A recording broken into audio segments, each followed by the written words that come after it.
இரட்டை இலை சின்னம் துரோகிகள் கையில் சிக்கிக் கொண்டதால் தரமிழந்து வருவதாக அமமுக பொதுச் செயலாளர் டிடிவி தினகரன் தெரிவித்துள்ளார்.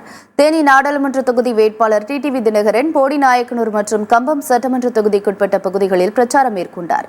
அப்போது பேசிய அவர், சுயநலத்திற்காகவோ அமைச்சர் பதவி வேண்டும் என்ற நோக்கத்தில் பாஜக கூட்டணியில் சேரவில்லை என்று குறிப்பிட்டுள்ளார்.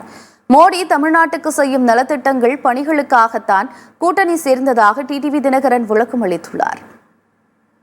அம்மாவுடைய கட்சியை, எம்ஜிஆர் ஆரம்பிச்ச கட்சியை இன்னைக்கு ஒரு துரோக கூட்டம் கையகப்படுத்தி வைத்திருக்கு. புரட்சி தலைவர் கண்ட வெற்றி சின்னம் இன்றைக்கு அவர் படத்தில் நடிப்பார வில்லன் PS வீரப்பா கையில இருந்தா நீங்க ஏத்துக்குவீங்களா?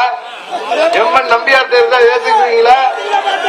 அவர் படத்துல வர்ற வில்லன் அசோகன் கையில இருந்தா ஏத்துக்குவீங்களா? இன்றைக்கு அதே மாதிரி ஒரு ஆளு பழனிசாமி கையில இருக்கு. பதவி கொடுத்தவங்களையே துரோகம்.